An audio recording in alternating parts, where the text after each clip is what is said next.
Pratama Arhan mulai menunjukkan tajinya di Thai League 1 bareng True Bangkok United. Sejauh ini, dia udah turun dalam 7 laga, dan yang keren, 5 pertandingan terakhir selalu jadi starter. Artinya, kepercayaan dari pelatih makin gede buat Arhan. Tapi di level Asia, ceritanya agak beda. Di AFC Champions League, Arhan cuma jadi pemain pengganti dalam 2 laga. Begitu juga di Piala FA Thailand 2024-2025, dia cuma turun sekali dari bangku cadangan. Belum terlalu dominan, tapi setidaknya udah dapat menit bermain.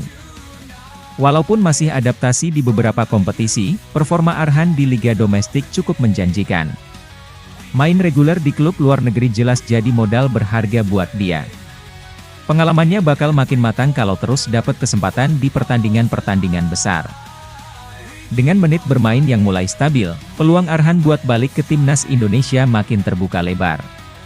Putaran ketiga kualifikasi Piala Dunia 2026 zona Asia bakal jadi tantangan besar, dan pengalaman di Thailand bisa jadi bekal penting buat bantu Garuda terbang lebih tinggi.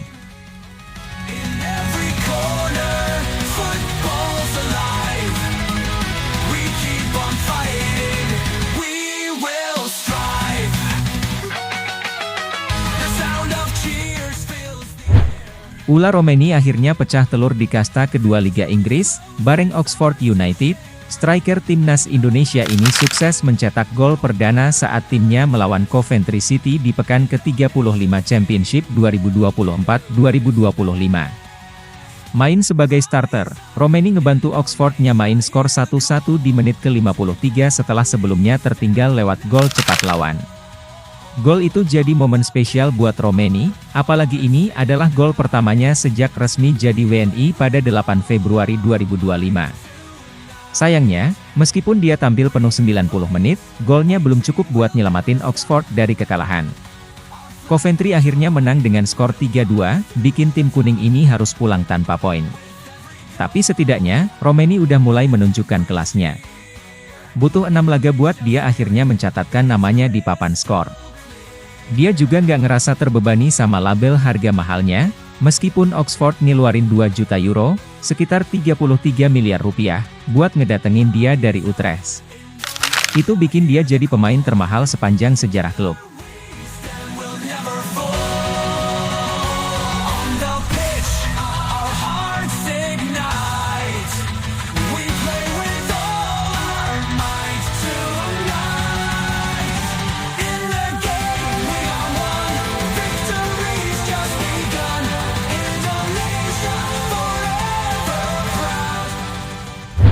IFAB baru aja ngumumin beberapa perubahan aturan buat musim 2025-2026, dan salah satu yang paling mencolok adalah soal kiper. Mulai musim depan, kiper cuma boleh megang bola maksimal 8 detik. Kalau lebih dari itu, bukannya dapat tendangan bebas nggak langsung, tim lawan malah langsung dikasih sepak pojok. Aturan ini dibuat buat ngurangin kiper yang suka buang-buang waktu pas timnya lagi unggul.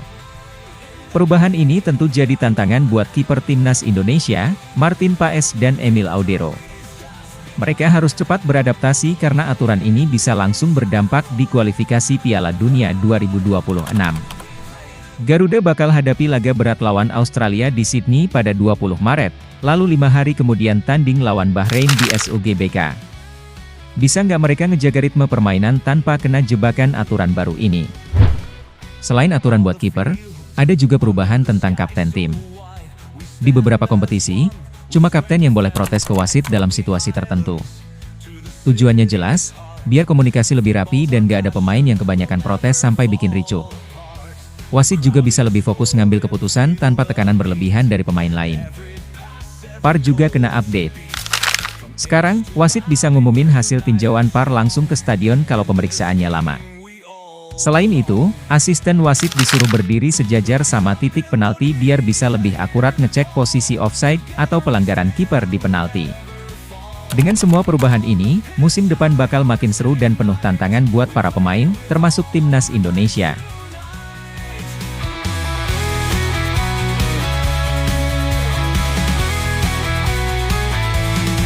From the youth to the legends of the game, we chase the dream, we rise to fame in every every corner. Football's alive. We keep on fighting. We will strive. The sound of cheers fills the air.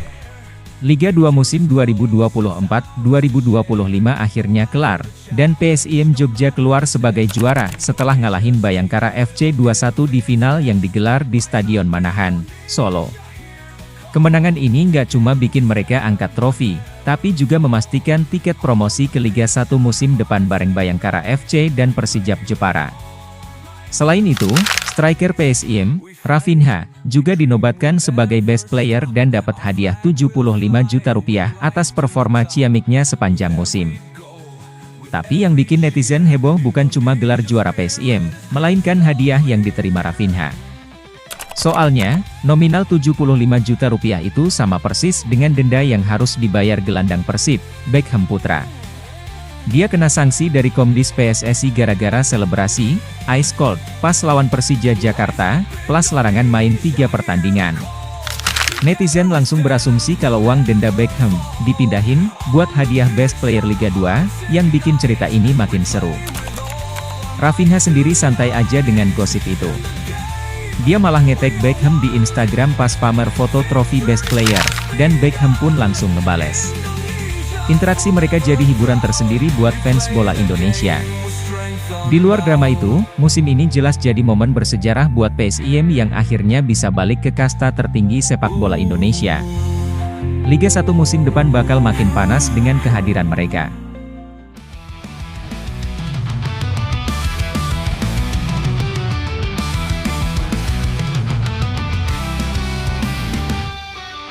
Bersama kita bangkitkan harapan, dengan semangat tetap pernah bertahan, melangkah pasti ke depan untuk Indonesia yang lebih gemilang. Tantangan yang akan kita hadapi, dengan keyakinan takkan berhenti. Dari Sabang sampai Merauke, semua satu dalam satu jiwa. Timnas Indonesia U17 sukses lolos ke putaran final Piala Asia U17 2025 setelah jadi salah satu dari 5 runner-up terbaik di fase kualifikasi. Mereka finish di posisi kedua grup G dengan 7 poin, sama kayak Australia, tapi kalah agresivitas gol. Meski begitu, tiket ke Arab Saudi buat main di Piala Asia U17 pada April 2025 tetap di tangan. Keberhasilan ini makin spesial karena melengkapi pencapaian Timnas Indonesia di berbagai level. Sebelumnya, Timnas Senior dan U20 juga udah lebih dulu mengamankan tiket ke Piala Asia edisi terdekat. Artinya, sepak bola Indonesia lagi dalam momentum emas dengan 3 tim Garuda siap beraksi di turnamen Asia. Sampai sekarang, sudah ada 18 tim yang dipastikan tampil di Piala Asia 2027, termasuk Indonesia dan tuan rumah Arab Saudi. 6 tim lagi bakal diambil dari juara grup putaran ketiga kualifikasi.